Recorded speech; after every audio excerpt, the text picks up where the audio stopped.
tam shloke bhaktir bhavati nayashtiki Om Agyantimirandasya Dhyananjana Shalakaya Chakshurunmilitam Yena Tasmai Shri Gurave Namaha Jai Shri Krishna Chaitanya Prabhu Nityananda Shri Advaita Gadadhara Shivasadi Gaur Bhaktavinda Hare Krishna Krishna Krishna Hare Hare Hare Rama Rama Rama Mukam karoti vacharam pangam langyate girim yadkripatamam vande Shri Gurudena Taranam Paramanandam Madhavam. Hare Krishna. Thank you so much for joining.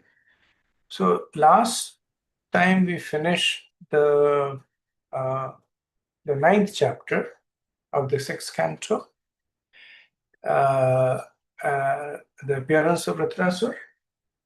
And today we'll start the 10th chapter, the battle between the demigods and Vritrasur. A relatively short chapter, and the majority of the verses do not have a purport.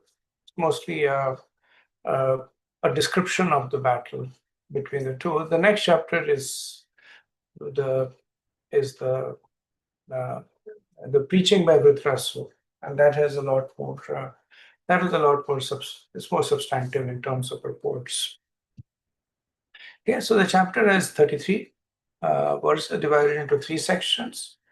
The first is the conversation between the demigods and the Rachi Muni. Then the second is the actual battle between the demigods and the demons.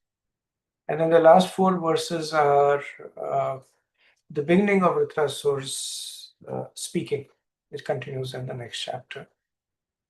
So, verse 1.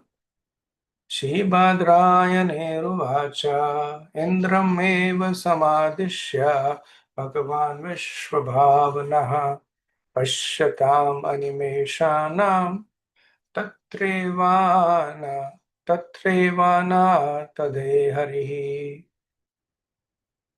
Shri Sukdev Goswami said, after instructing Indra in this way, the Supreme Personality of Godhead, the cause of the cosmic manifestation, then and there disappeared from the presence of the onlooking demigods.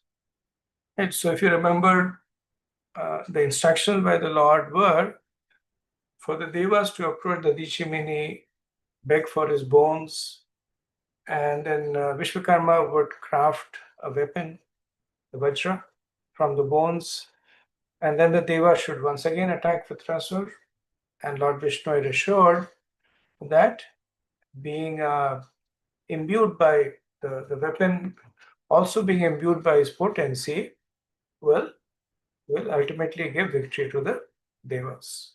So the Devas are now following the instruction of Lord Vishnu, and they are heading towards the ashram of Dadachi Muni. Verse 2. Tathabhiyarchito deve rishirartavano mahan modaman uvadecham prahassanniva bharata. O King Parikshit, following the Lord instructions, the demigods approached Dadichi, the son of Atharva. He was very liberal, and when they begged him to give his body, he at once partially agreed. However, just to hear religious instruction from them, he smiled and jokingly spoke as following. So Prahassan Iva Prahassan. Does anybody know where this term comes? Iva Prahassan? In Bhagavad Gita, Krishna smiles slightly. Very good. So when Arjun surrenders to Krishna, Karpanya dosha pahata svabhava, and then it says that then the Lord Iva Prahassan, and so Iva Prahassan is a bit of an oxymoron, because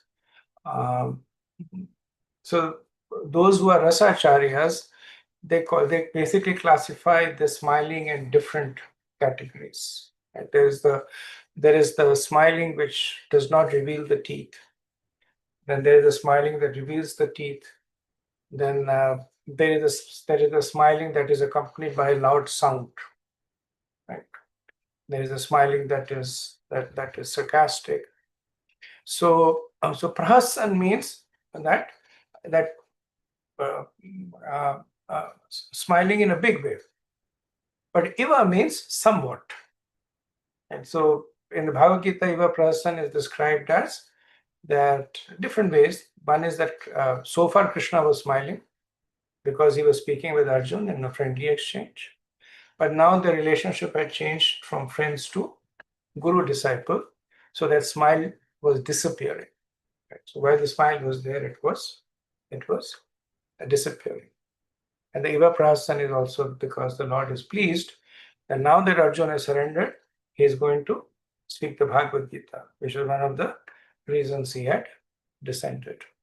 So here, Iva Prahasan, Srila Prabhupada extrapolates, saying that just to hear religious instructions from them. Right? So it's not there in the verse, but Prabhupada essentially is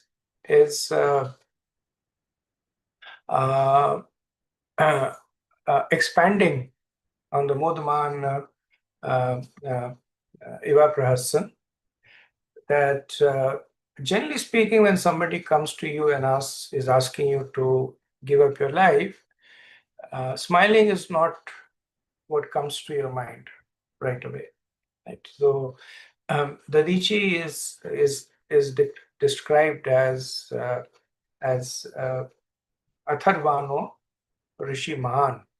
So he's already been called as a great personality, as a Rishi, Atharvano. His lineage is that he's the son of the great Atharva Muni. Atharva Muni is, as I mentioned, the whole Atharva Veda was composed by Atharva Muni. So the smiling is the Tiji being completely renounced and detached from his body. He's thinking that let me take this opportunity for some katha with the devas. Right? So he has already made up his mind. They've come to ask me for my body, and I will give it to them. And though it's not explicitly mentioned here, implicitly, so Lord Vishnu has said you should ask the Ashwini Kumars to approach the Rishi. They're affectionate towards him. Lord Vishnu had also mentioned that when the Rishi knows that this is what my desire is, he will follow. So one can understand all that conversation has happened. Ashwini Kumars had approached him. He's their guru, a lot of affection to them. And also when he hears that this is the desire of Lord Vishnu, he's happy now that he's able to help the devas, able to satisfy the Lord, and end his material existence there, right? So he's in a relatively jolly, right, modmana, but still he wants to have some fun with the devas. So we'll see that in that mood he's going to challenge the devas. Verse 3. Api vrindar kayuyam na janita shariranam samstayam yastva abidroho duhusahas chetanapaha. O elevated demigods, at the time of death, severe unbearable pain takes away the consciousness of all living entities who have accepted material bodies. Don't you know about this pain? Right? So in the mood of that Iva Prahasan, we are seeing that the Dichi is appearing to decline the request of the dharmas. Right? Now one might wonder if the Dichi wants to hear the principles of dharma from the devas. Does it mean that he himself doesn't know them? He's thinking that let me learn something new before I give up my body. So to address that, there's a more general way to look at it, that why do people ask questions, right? And there are 9 different reasons that are given for people asking questions. So first is the most obvious one, to seek information. What time is it? 7 p.m. Where is this place? It is this. The second is to savor the response. So a lot of time when the conversation between two elevated souls happen, then more likely than not, the person asking the questions already know the answers. Right? When Parishit Maharaj asked Sukdev Goswami that what is the duty of a man, right? He had lived his whole life in an exemplary way, executing his duty. Could not be a coincidence that he accidentally executed his duty. And he is known as the Raj Rishi, very, very well versed in the principles of dharma. But he was asking to savor the response. The more advanced devotees, they will ask questions about Krishna, and they will savor the response. We see that between Vidur and this is in the third canto, between Vidur and Uddhav, right? When Uddhav is asking questions about Krishna, and Uddhav is very familiar with everything that is happening with Krishna, right? But still, in order to churn that nectar, right? So that's the second reason, to savor the response. Third is that one may ask questions for the benefit of others. Right? In a group setting, a person may know the answer, but out of compassion for others who do not know it. Because asking the right question also means that you have a fair amount of information, right? So if I were to sit in a class where quantum physics is being taught, I won't even know what question to ask because I have no context, right? So similarly, we see that in settings, the sages of Naimisharanya, or even Parishit Maharaj, conversation between Brahma and Vishnu, the questions are asked also for the benefit of others. So that's the third reason. And the fourth is to help the person. And sometimes when a person is making a point, and they may be missing some other point, right? And the person asks questions just to remind that when the person answers, oh yeah, there is another aspect of this, and let me talk about it, right? So as a service to the questioner, sometimes as a service to the person giving the answer, sometimes questions are asked, right? Now, these are all situations when the questions are asked in a positive mood. Then we have also situations where questions are asked not in a positive. So one is in order to refute a point being made. And sometimes when people say that vegetarianism is the way, and the person will basically then start asking questions, what about protein? Don't plants have life, right? So the questions are basically being asked in a way to defeat the person who's speaking, right? So to refute the point being made. And this is one of the strategies in debate. The second is to show oneself as learned. Right? So one may ask a question that may be very elevated, and basically just to show that. Sometimes it happens, you're giving a class, a person raises the hand, and he's, as part of the question, he starts quoting all the shlokas, and he quotes so many references. And then you're sitting there, thinking that it's almost like that person is giving a mini class within that question, right? So the purpose is not really for him to ask a question and get an answer. The person is just trying to show to the others that, I have so much knowledge. Then the seventh is questions may be asked to put down the speaker. Right? So the person may ask question, hoping that the speaker is not able to answer it. Or they may ask questions for which they know the answer, and if the speaker says something else, they will correct it. But my understanding is this. Right? Eighth is one may ask questions out of envy. Right? So this is very interesting. It happens a lot in larger settings, not in devotee settings. Prabhupada experienced that a lot. That he's in Pandal program giving a lecture, and there would be people who would be very, very envious of him. That there are 10,000 people here. How come he gets to be on the stage and be the center of the attention of 10,000 people? Right. So once Prabhupada was giving a Pandal program, and there was one person in the audience. He kept raising his hand, asking questions, and then Prabhupada understood the mood of the person, that he's just asking out of envy. So Prabhupada then asked his disciples, "You get a chair on the stage and ask this person to join me on the stage," right? Because Prabhupada understood that that's what he wanted.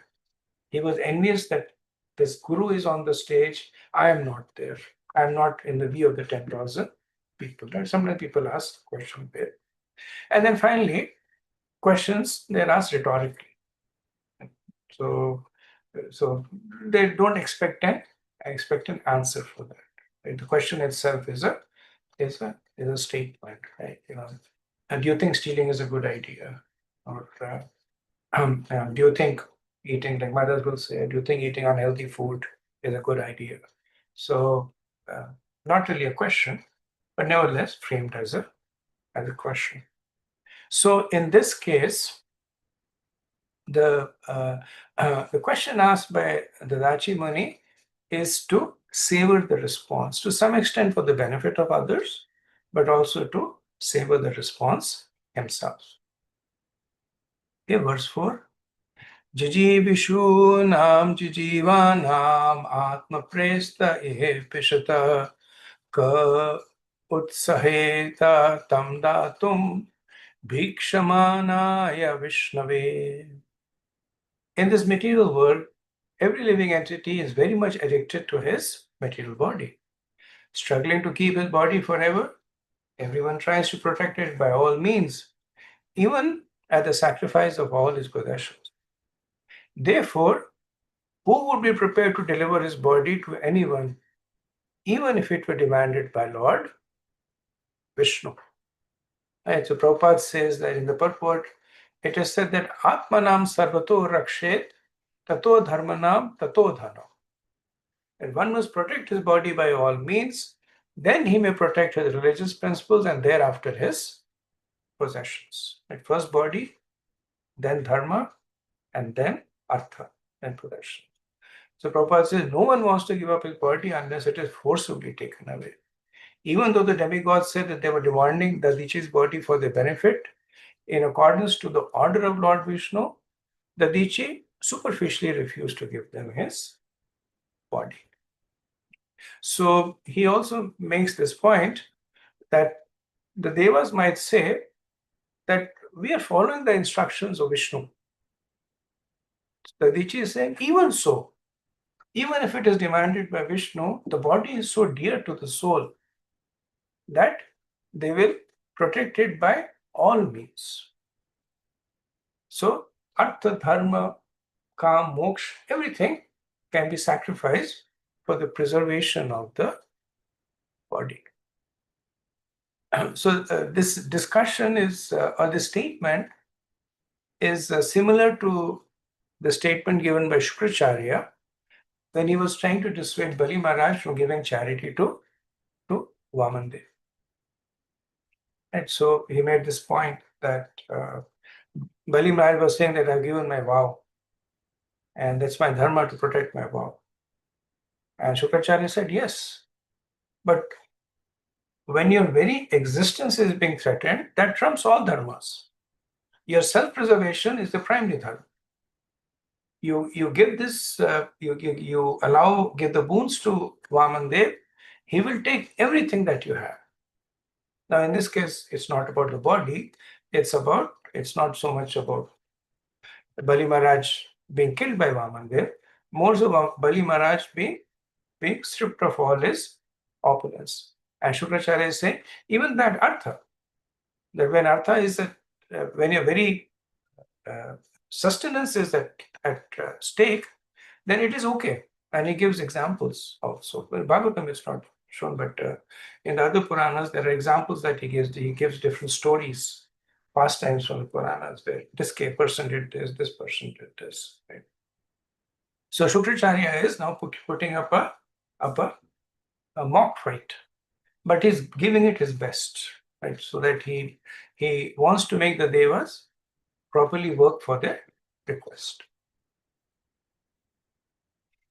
Verse 5, Sri Deva Uvacha Kim nuta dushayajam brahman pumsham bhutanukampinam bhavat vidhanam mahatam punyashloke karmana. The demigods replied, O exalted Brahman, pious person like you, whose activities are praiseworthy, are very kind and affectionate to people in general. What can't such pious souls give for the benefit of others? They can give everything, including their bodies. So the devas now start laying down the reasons why the Dadaji should give up his body, right? So first they say that they're giving Dadaji a high stake, a high reputation to live by. And so in generally in interaction with other people, this is one of the techniques that give the person a high reputation to live by. Right? You tell a person in a work setting, you tell a person, I know it's difficult, but only you can do it. And then you bet the person will put an extra effort to do it. Parents to the children, they say, I know it's difficult to get these grades, but you're so smart and you're so focused. I'm confident you can do it, right? And then the children, they feel inspired and try to live up to that reputation. So that's what the devas are doing. They start off by establishing a high reputation for Dadaji, that people like him, exalted Brahman, are always anxious to help others, even at personal cost. Right? And gives two reasons. So, and this is implied in the way they're addressing Dadaji. They say Mahatam. So Mahatam means who are great people. And then Pumshan Bhuta Nukampina, that because they are sympathetic to the suffering of the others.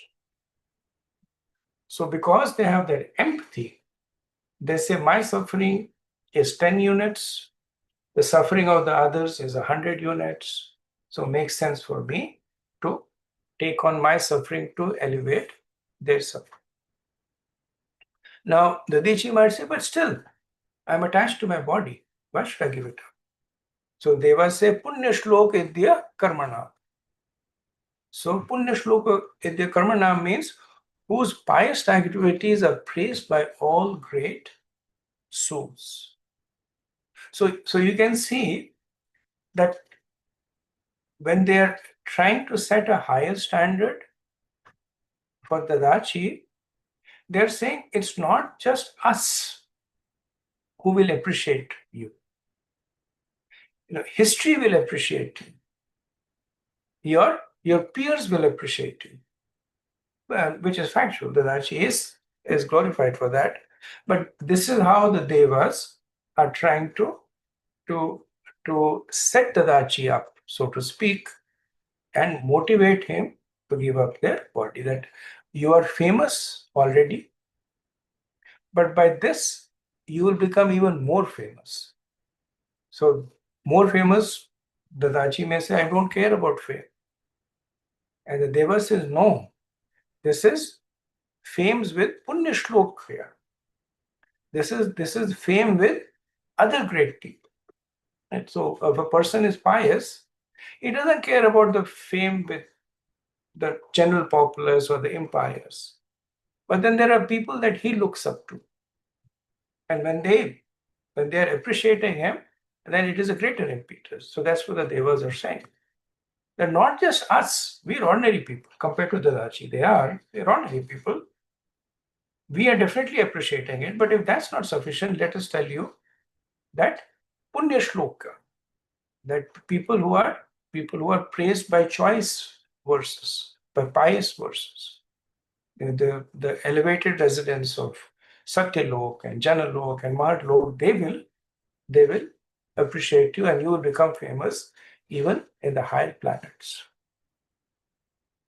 Verse 6, Nunam Swartha Paroloko Na Veda Para Sankatam Yadi Vedanaya Cheta Netinaya Dishvara.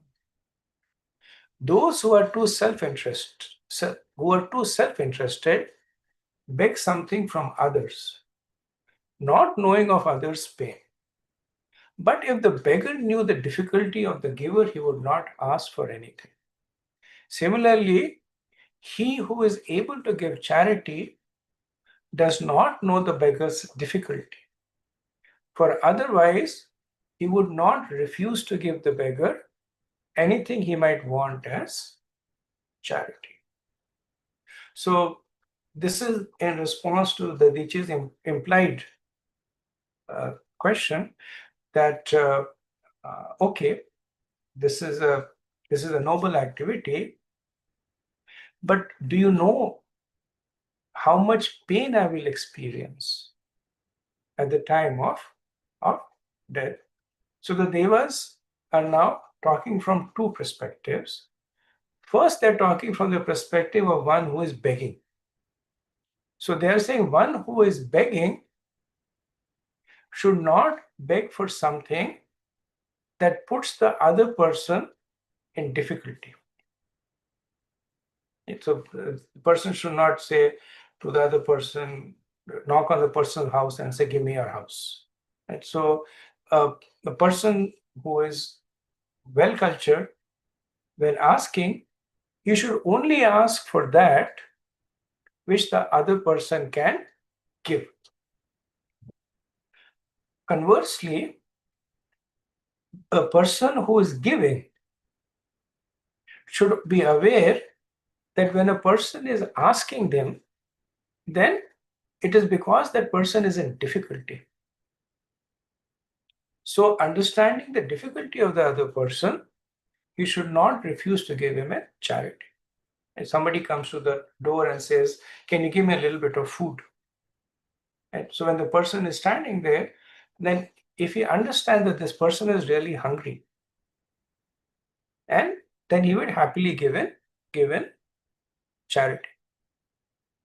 So the point that they're making is that we are asking from you what you can easily give. Now remember, they're asking for his life, but they've already said he's great and he's detached and all that, and they've rightly, they know the position of the Dachi, they've rightly come to this conclusion that for him giving up his body is not a big thing. And so they're saying, we are asking you something that we know will not put you in difficulty. But you refusing to give it to us will put us in difficulty, which you are aware of. So the right thing for you to do is to not put us in difficulty and honor our request for charity. Vishwanath Chakravarti,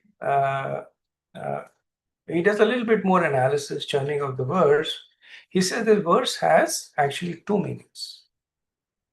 And he says that Indra speaks part of the verse, the Daji speaks another part of the verse. So this is essentially the same line, which if it is spoken by the Daji has a different meaning, and if it is spoken by Indra has a different meaning, right? So the line is, selfish people do not know the pain of others, right? This comes twice. Selfish people do not know the pain of others. This is pointing to the donor, and this is also pointing the person who's begging the alms. Now, if this line is considered to be spoken by the Dachi, then the statement that selfish people do not know the pain of others, it means that if the requester knew the other's pain, he would not ask.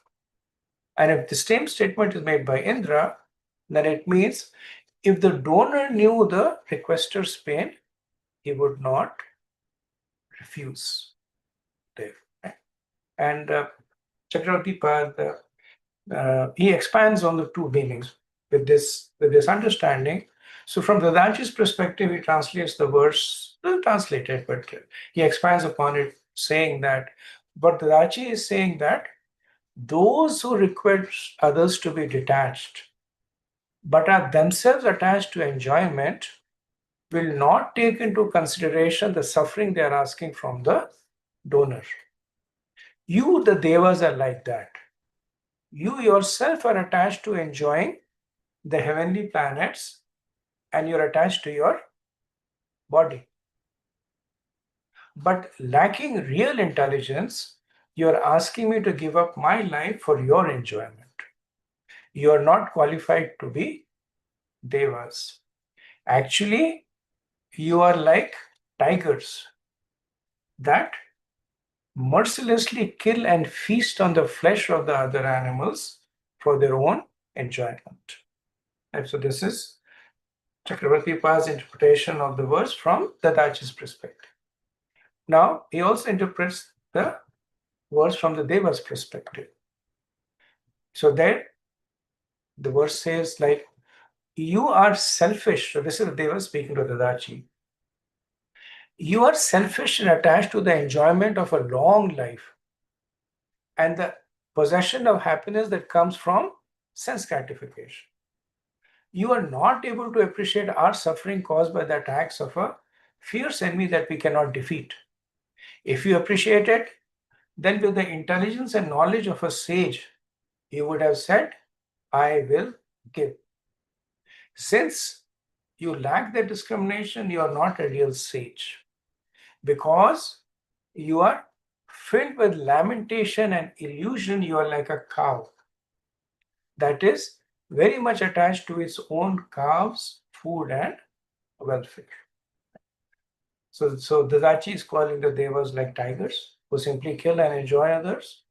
And the devas are calling Dadachi a cow who is just cows are protective, especially of the calves. So very protective of their what they think belongs to them. So Chakravarti Pad says that both the meanings can be derived from the verse. The difference is Dadachi is joking and Indra is serious. And that's the difference in the interpretation of the two verses. Srila Prabhupada in the purport writes that this verse describes two people, one who gives in charity and one who begs in charity. A beggar should not ask charity from a person who is in difficulty. Similarly, one who is able to give charity should not deny a beggar.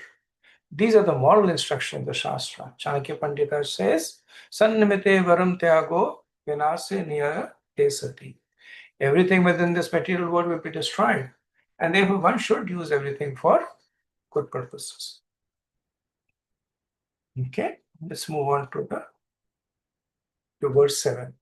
Sri Rishirvacha dharmam va shatu kamena yuyami pratyudarta eshavah priyam atmanam tejantam santajamyaham. The great Dadaji said, just to hear from you about religious principles, I refuse to offer my body at your request. Now, although my body is extremely dear to me, I must give it up for your better purposes, since I know that it will leave me today or tomorrow.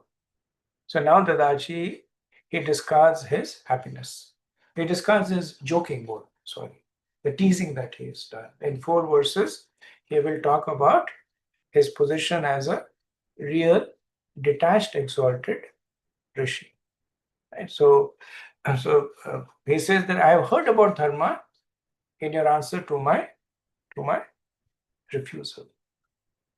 Vishwanath Chakravarti says that based on the Sanskrit, it can also mean that I have not really heard about dharma in your words, but nevertheless I will comply with your request.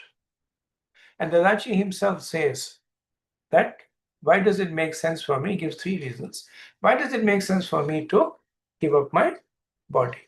So first he says is that it will go, my body will go anyway, today or tomorrow. So it's not that if I don't give you my body, I will hold on to it forever. It's temporary. And second he says is better for me to give up the body rather than the body to give me up. Which essentially means that I have an opportunity to use my body for something. So better for me to give it up, because eventually the body will give me up, but at that time I will not have that opportunity. So he's acknowledging the fact that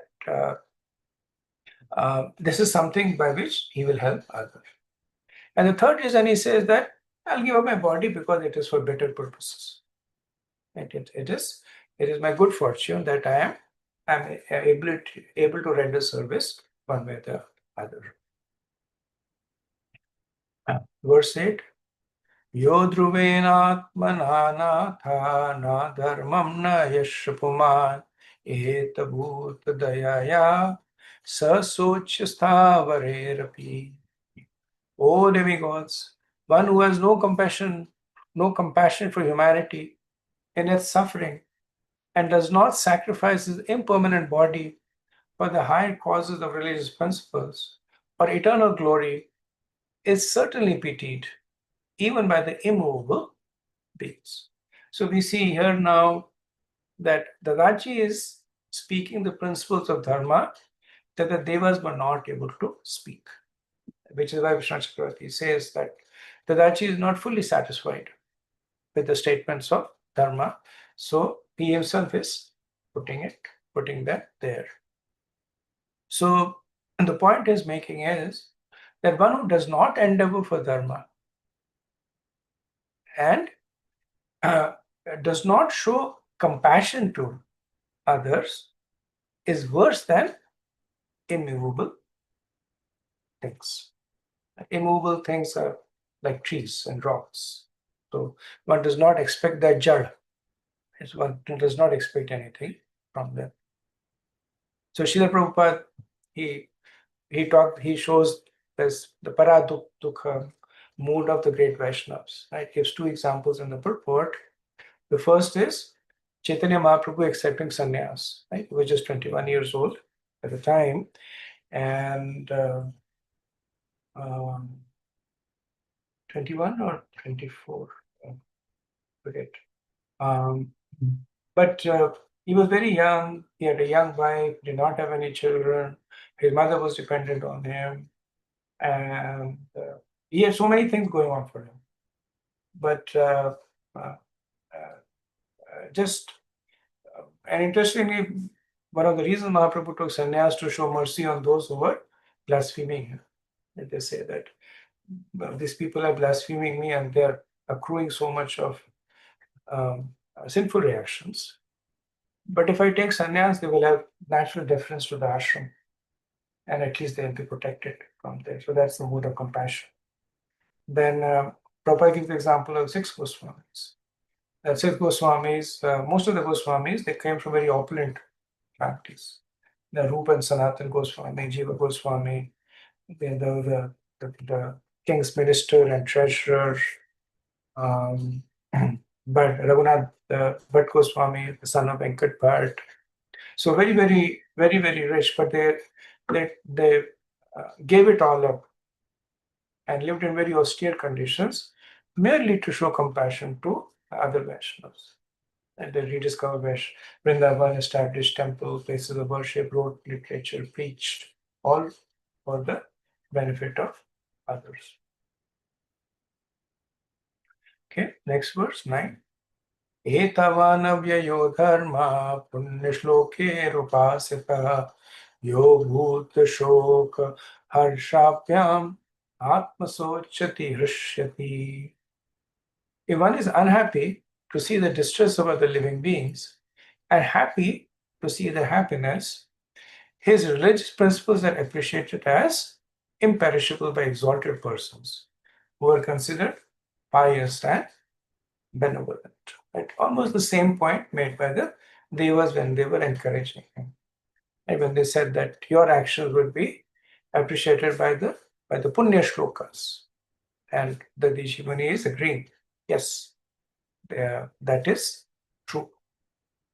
Srila Prabhupada uses this as an opportunity to preach, specifically to condemn animal killing.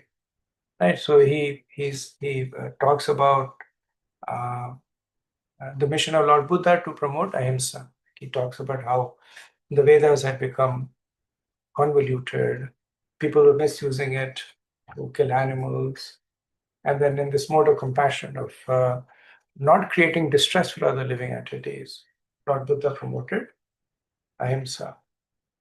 And he also criticizes the Christian way of practicing. And this was something Prabhupada would openly say when he would speak with Christian priests, etc. He would say that one of your 10 commandments is thou shalt not kill, but yet you are killing animals. Right? So he would say that at the minimum you should follow the teachings of your own teacher. And they would say that, well, thou shalt not kill refers to humans. And Prabhupada would say, then they would say, thou shalt not kill humans. Right? Why did they not say that? That is your interpretation. And Radhanath Maharaj makes this point that the essence of preaching is not about giving lectures, but a general mood of compassion for others. So the point is that giving lectures is good, but when it is imbued with compassion, then the lectures are actually meant to uplift the hearer, not really to show your own knowledge. Srila Prabhupada in the purport expands on how the devotees can develop compassion for others. Right? So he quotes from Bhagavad Gita 14:4, Sarvayoneshu Konteya Murtya Sambhavatiya. Right? So this verse in which Krishna says that all species of life are Aham Bija Pradapita. They are coming from me. And then he quotes 5:18, saying that because of this, a Vaishnava sees everybody as a part and parcel of the Lord. With Vidya Vinaya Sampane Brahmane Kavyastani. Because they understand this relationship of the Jiva with the Lord. That when you acknowledge the same fatherhood, then brotherhood comes automatically. There. Right? And then finally he quotes 1854, Brahmabhuta Prasannatmana Sochati na Kankshati, right? That one who is situated in the Brahman never laments or desires and is equally disposed to every living entity. So Prabhupada himself very strongly displayed his mode of compassion. Right? And in fact, the more fallen a person was, the more compassion he showed to that person. So Prabhupada is speaking out of deep personal realizations over here. Prabhupada says a Vaishnava is a paratuktuki. He is always unhappy to see the conditioned soul in an unhappy state of materialism. Therefore, a Vaishnava is always busy preaching Krishna consciousness throughout the world. So he ties this mood of paraduktukhi to preaching. That by giving the seed of bhakti, by spreading Krishna consciousness, that is a real way to address the dukh of the dukhi. Okay? It does not mean that you ignore all the other aspects. It does not mean that, but it means that you take them in this context. There was an article in Back to God. There are two incidents that I can probably share with you. Well, there was an article in Back to Godhead about I forget the name, but there was a very prominent soccer player in London, and very popular. Soccer being like a big sport over there, it was very popular, and he also became kind of a devotee. I mean, not like a full-on devotee, but he was reading the Bhagavad Gita, talking to the devotees, understanding the law of karma. And then it so happened that at that time there was something that happened over there. There was an accident or something, and many people died. And then he was asked to comment on it. And then he said, well, they died because of their own karma. Everybody dies because of their own karma.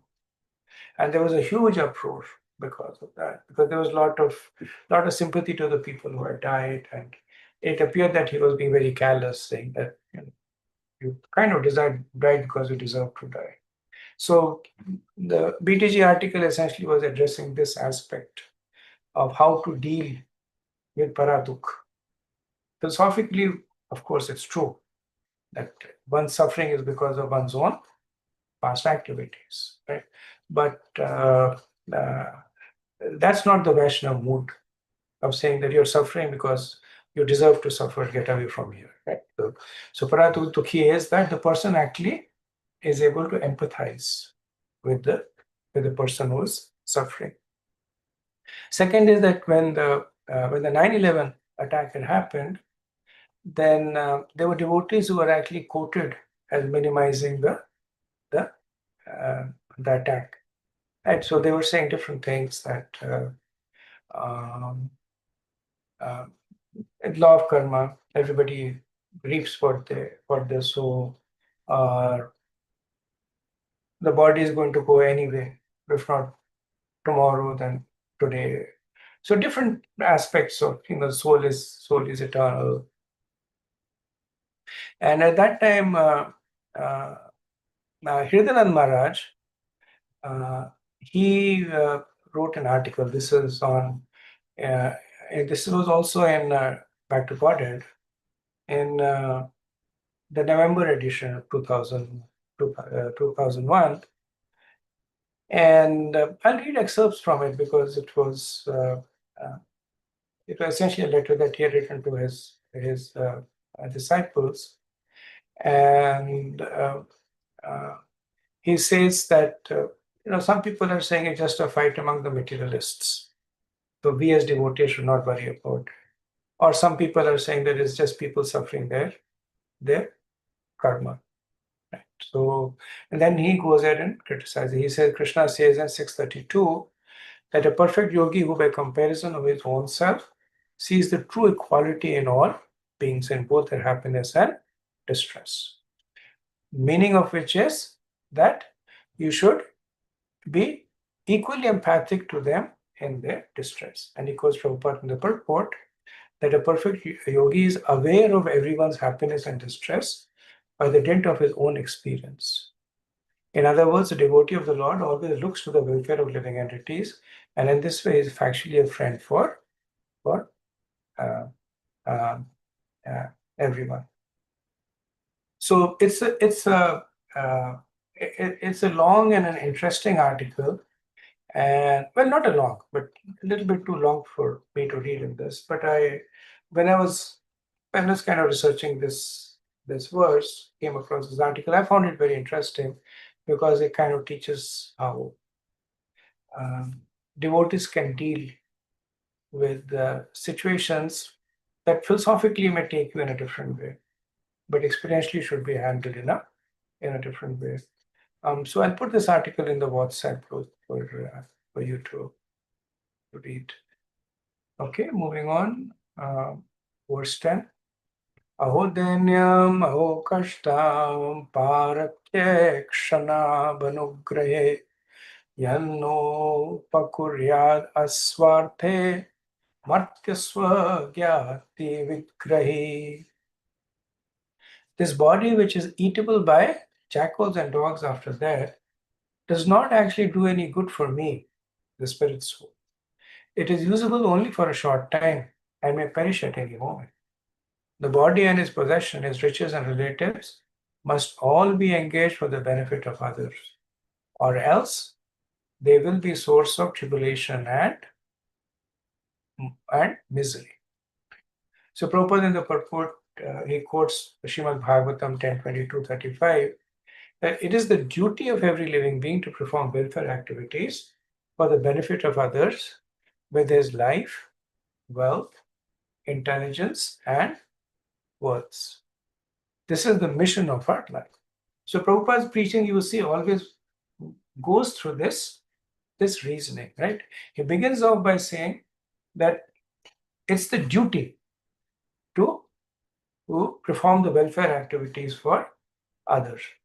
Then he says that what is the highest welfare that you can give to others, right? And then he says that higher welfare is giving them Krishna Bhakti, right? And then he will say that all the other activities should be done in this context. And so he won't negate, like, the Food for Life program would not have come into existence. Right? Prabhupada would have said that only give Bhakti and after that Hare Krishna. So Prabhupada had this vision. So once in Australia, I think it was in Melbourne, there was a building that was on fire, and there were some people that were trapped at the top floor, and it was almost certain that they would get consumed by the fire. So there was also a temple, a Hare Krishna temple. So the devotees came over there, and they were able to rescue the people. Right, so they spread the chadar, they made kind of like a trampoline. They asked the people to jump, they caught them, and the people uh, uh, escaped the fire.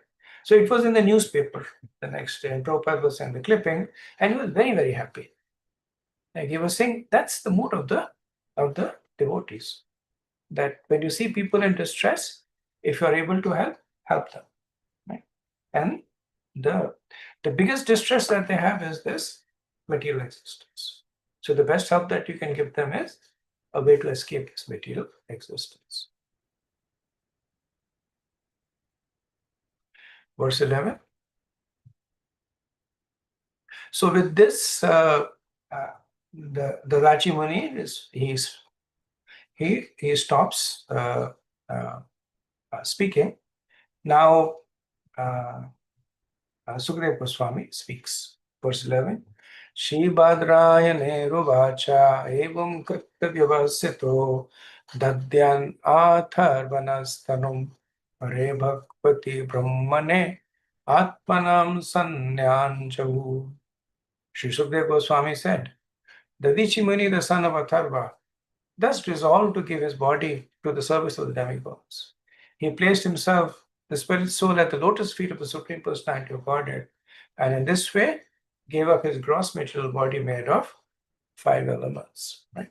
So when Dadachi Muni was saying that I have 2 options, either that I give up my body or my body will be taken away from me. So now we see the advantage of giving up the body, that is able to give up on his own terms. And what is he doing is that he is meditating on the personality of God. If the body is taken away, you never know what your consciousness will be at the time. But Dadachi is now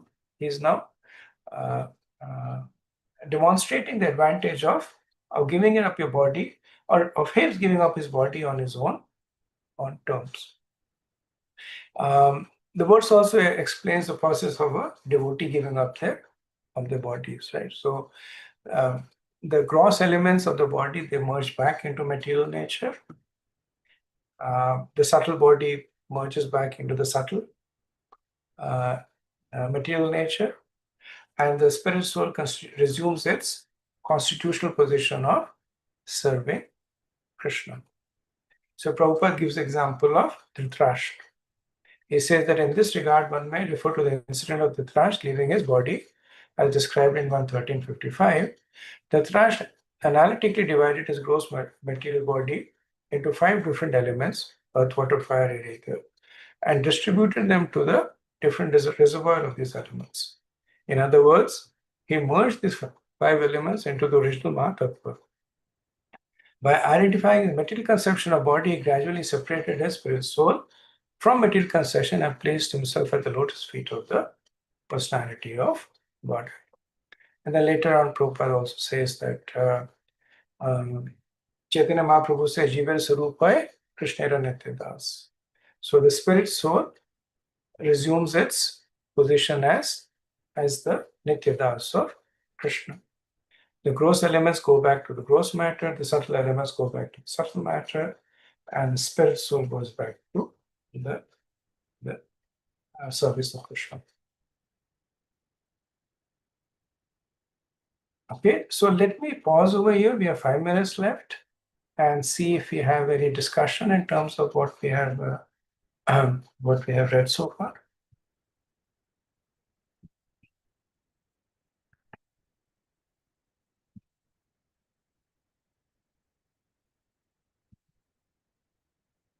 Hare Krishna Prabhu, just a comment. In one of the purport, Prabhupada said, I don't know if you can hear me. Prabhupada said the devotees, they gave up the body by joining the temple to serve Krishna. It's another way of giving the body. Prabhu, I'm sorry, I'm having a lot of difficulty understanding what you're saying. Which Okay, which verse purport are you referring to? I don't remember the purport, but I read it while you were reading. Okay. He said, Prabhupada said that of course, ISKCON, when he started ISKCON, many devotees they give up their life in a way, dedicated their life to propagate the mission of Chaitanya Mahaprabhu. That means they give up their body like the Dachi gave. Mm-hmm. Oh, okay, very nice, very nice. Interesting. Thank you for sharing. Anything else?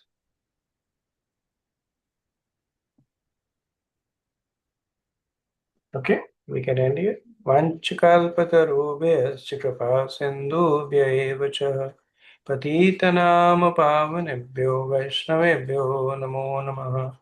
Anant Koti Vaishnavind ki jai. Srila Prabhupada ki jai. Jai Gaur Premanand. Hare Krishna. Thank you so much.